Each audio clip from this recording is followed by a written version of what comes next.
तो बच्चों, स्वागत है आपका आपके YouTube channel H D. Rao science classes में। बच्चों, आपका एग्ज़ाम बहुत ही नज़दीक आने वाला है, तो हमें आशा है कि आप लोग खूब मेहनत करके पढ़ रहे होंगे। तो ठीक है बच्चों, आप लोग खूब मेहनत करें और सफलता आपकी कदम चूमेगी, लेकिन उसके लिए आपको खूब कठिन मेहनत करना पड़ेगा। बच्चों, सिर्फ आपका एक ही कर्तव्य है पढ़ाई करना, मेहनत करना, ईमानदारी से पढ़ाई करना। अगर आप ईमानदारी से पढ़ाई करते हैं, मेहनत करते हैं, तो आपको सफलता निश्चित मिलेगी। आपका एग्ज़ाम 2021 का नीट का पेपर आने वाला है, तो आप लोग खूब तैयारी में जुटे रहें और खूब मेहनत करें। और इसी के संदर्भ में आज जो वीडियो है हमारा, वो पारिस्थितिकी से लिया गया है, इकोलॉजी से। हमारा जो आज का वीडियो है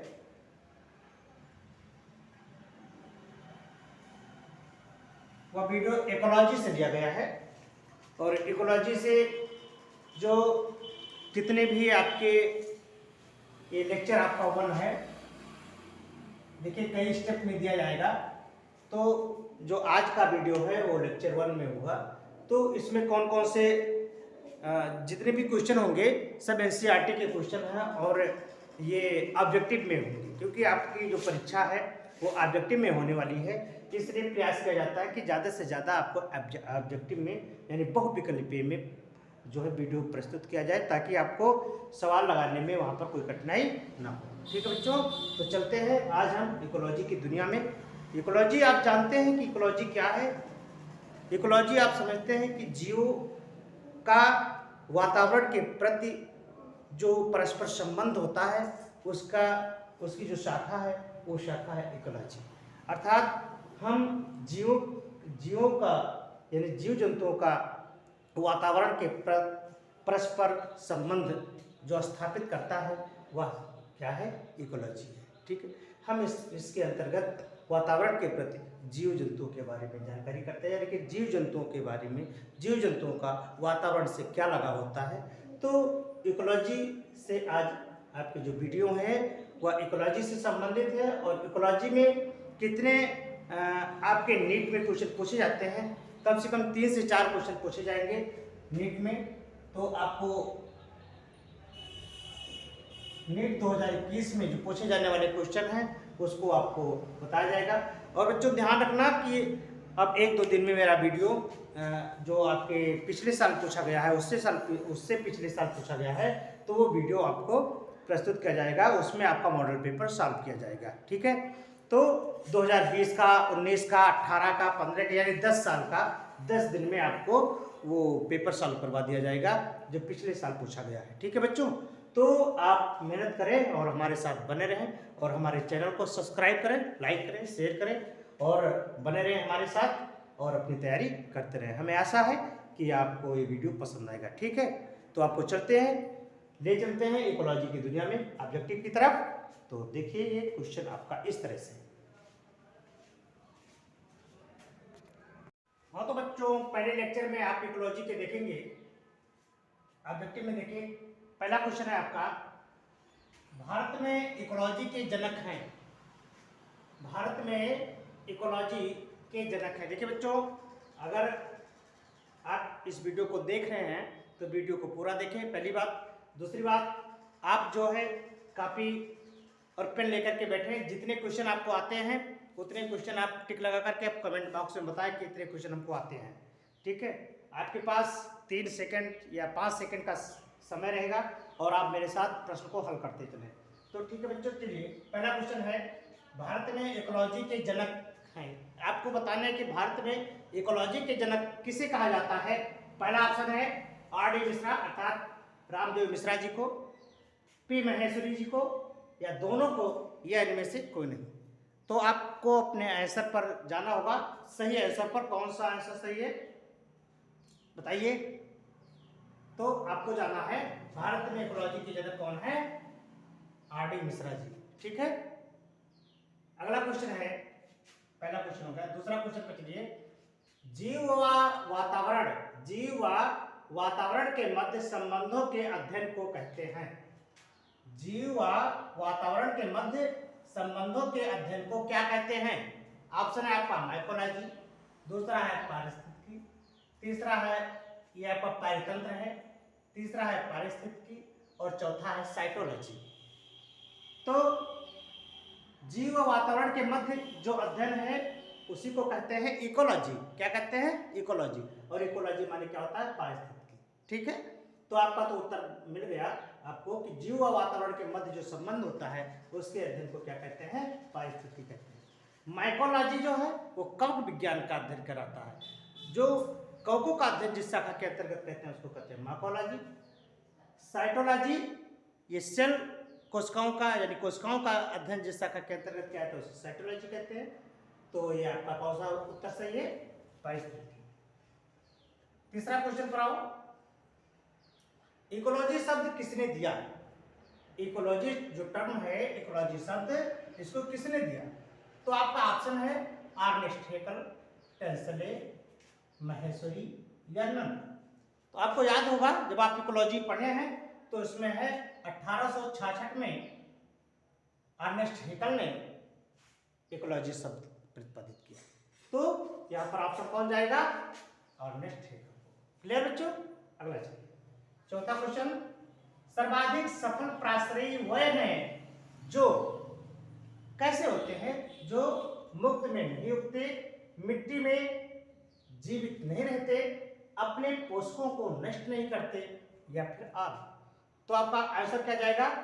क्वेश्चन को पुनः देख लें। सर्वाधिक सफल प्राश्रयी वह है जो मुक्त अवस्था में नहीं उगते, मिट्टी में जीवित नहीं रहते या अपने पोषकों को नष्ट नहीं करते। तो कौन सा ऑप्शन सही है आपका? अपने पोषकों को नष्ट नहीं करते। अगले क्वेश्चन की तरफ बढ़ें। एक जलीय काय में अनुक्रमण के फलस्वरूप क्या बनता है? एक जलीय काय में अनुक्रमण के फलस्वरूप क्या बनता है आपको बताना। पहला है मरोद्भिद वनस्पति, दूसरा है समोद्भिद वनस्पति, तीसरा है लवणोद्भिद वनस्पति या अंतिम है सभी। तो आपको बताना है कि एक जलीय काय में, तो एक जलीय काय में कौन सा बनता है? समोद्भिद वनस्पति बनती है। ठीक है, अगला देखिए। दो या दो से अधिक जातियों के पौधों का समूह क्या कहलाता है? दो या दो से अधिक जातियों के पादपों का यानी पौधों का समूह कहलाता है। आपको बताने ऑप्शन में पादप समुदाय, प्राण पारिस्थितिकी तंत्र, पादप पारिस्थितिकी तंत्र या इनमें से कोई नहीं। कौन सा ऑप्शन सही है आपका? तो आपका सही है पादप समुदाय। ठीक है, और ये सातवां क्वेश्चन है। पादपों के अनुक्रमण में अंतिम समुदाय को कहते हैं, मतलब क्या कहते हैं? पादपों के अनुक्रमण में अंतिम समुदाय जो होता है उसको क्या कहते हैं? इकोटोन, इकोसिस्टम, सरल समुदाय या चरम समुदाय। तो इसको क्या कहते हैं? चरम समुदाय। बच्चों एक बात ध्यान रखना, जैसे नीट की परीक्षा है या कोई भी जो माइनस मार्किंग, नीट की परीक्षा में आपकी माइनस मार्किंग 1/4 होगी। ये माइनस मार्किंग नेट अर्थात ये निगेटिव मार्किंग है। जहां भी आपको निगेटिव मार्किंग की परीक्षा देनी हो वहां पर आपको ये देखना होगा कि अगर वो क्वेश्चन आपको 100% आता है तभी उस क्वेश्चन को करें। अगर आपको कुछ डाउट लग रहा है तो उस क्वेश्चन को छोड़ दें। निगेटिव मार्किंग से आपको बचना है। अगर आप एक भी क्वेश्चन गलत करके आएंगे तो आपकी रैंक बहुत ज़्यादा घट जाएगी। तो इसलिए जितना क्वेश्चन को करना अनिवार्य होता है उतना ही जरूरी होता है क्वेश्चन को छोड़ना। आप डिसाइड करेंगे कि ये क्वेश्चन हमको आता है और ये क्वेश्चन नहीं आता है। अगर जो क्वेश्चन नहीं आता है उसको भी अगर आप छेड़ देंगे, जैसे आप क्रिकेट खेलते हैं, जब क्रिकेट में गेंद आपको समझ में आ जाए तब तो आप उसको हिट कर दें, लेकिन अगर गेंद समझ में नहीं आ पा रही है, गेंद आपको समझ में नहीं आई है, तो आप उसको ज़्यादा बेहतर होगा कि कीपर के पास जाने दें, क्योंकि गेंद को अगर छोड़ देंगे रन तो नहीं बने। और अगर आप सोचेंगे कि लालच में कि हम रन जरूर कोई ना बल्ला लग जाए और रन मिल जाए, तो ये एक तुक्के की बात है। तो और अगर गेंद समझ में आ जाती है तो आप प्रहार बिल्कुल मजबूती से प्रहार करें। तो इसी प्रकार से अगर आपको क्वेश्चन समझ में आ रहा है तब तो बेधड़क करिए, और अगर क्वेश्चन समझ में नहीं आ रहा है, फंस रहा है, माइंड आपकी उलझा रहा है उसको, तो आप उसको कतई बिल्कुल उसके चक्कर में न पड़े और उसको छोड़ने की कोशिश करें। तो विकेट तो आपका नहीं जाएगा ना। अगर आप क्रिकेट की गेंद को छोड़ देंगे, बैट को टच नहीं करेंगे, तो अगली गेंद खेलने को तो मौका मिलेगा ना। तो ठीक इसी प्रकार से यहाँ पर वही है कि अगर आपको ये क्वेश्चन नहीं आता तो ये क्वेश्चन से आपकी रैंक नहीं रुकेगी, लेकिन उसकी जो नकारात्मक जो नेगेटिव मार्क है उससे आपको बचना है। ठीक है बच्चों, चलिए अगले क्वेश्चन की तरफ बढ़े। तो बच्चों अगला सवाल है, किसी बंजर भूमि पर कौन से अनुक्रमण प्रारंभ करते हैं? किसी बंजर भूमि पर कौन से अनुक्रमण प्रारंभ करते हैं? तो आपको बताना है कि बंजर भूमि को कौन से अनुक्रमण प्रारंभ करते हैं। डायटम्स, लाइकेंस, घास एवं मांस तथा चौथा है आपका फल। तो कौन सा ऑप्शन आपका सही है? ऑप्शन है आपका लाइकेन। ठीक है, lichen is the best answer. अगला है, वह पादप समुदाय जो किसी स्थान पर अनुक्रमण प्रारंभ करता है, कौन सा? वह पादप समुदाय जो किसी स्थान पर अनुक्रमण प्रारंभ करता है क्या कहलाता है? क्रमकी समुदाय, चरम समुदाय, प्रारंभिक समुदाय या पुरोगामी। तो आपका आंसर कहां जाएगा? पुरोगामी का। क्लियर? अगला क्वेश्चन, जल्दी से जल्दी क्वेश्चन नोट क्या करो। जब अगला क्वेश्चन है, जब दो इकोसिस्टम एक दूसरे को आच्छादित करते हैं वह क्षेत्र क्या कहलाता है? समझ लीजिए क्वेश्चन, जब दो इकोसिस्टम एक दूसरे को आच्छादित करते हैं वह क्षेत्र क्या कहलाता है?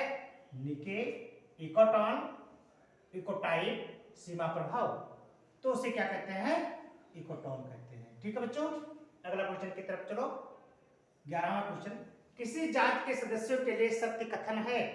किसी जाति के सदस्यों के लिए सत्य कथन कौन सा है?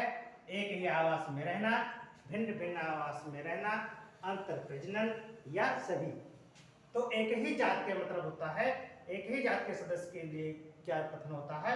अंतर प्रजनन होता है। क्या होता है? अंतर प्रजनन होता है। अगला क्वेश्चन, किसी समिष्टि में सर्वाधिक जनन की क्षमता को क्या कहते हैं? किसी समिष्टि में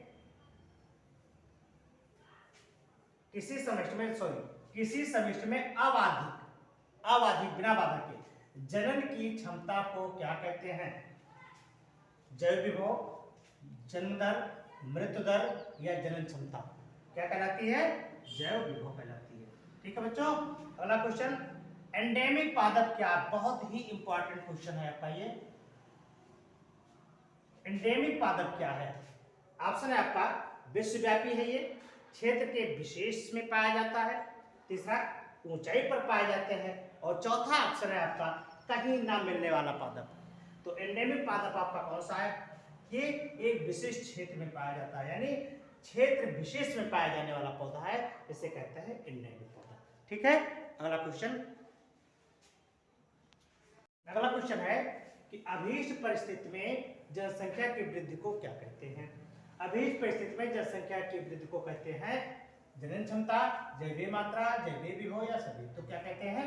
जैवीय विभव। अगला क्वेश्चन है आपका, ऑस्ट्रेलिया तथा दक्षिण अमेरिका में एंडेमिक जातियों के पाए जाने का कारण क्या है? बहुत इंपॉर्टेंट क्वेश्चन है ये कि ऑस्ट्रेलिया तथा दक्षिण अमेरिका में एंडेमिक जातियों का यानी एंडेमिक पौधों की जातियों का पाया जाना क्या है, कारण क्या है? इसमें जातियां अन्य क्षेत्रों से लुप्त हो चुकी हैं, ये जातियां अन्य क्षेत्रों से लुप्त हो चुकी हैं, महाद्वीपीय पृथक्करण, जल मार्ग का ना होना या नन माने इनमें से कोई नहीं। तो अगला जो इसका ऑप्शन सही हो क्या है? महाद्वीपीय पृथक्करण होता है। ठीक है बच्चों, ये वीडियो कैसा लगा?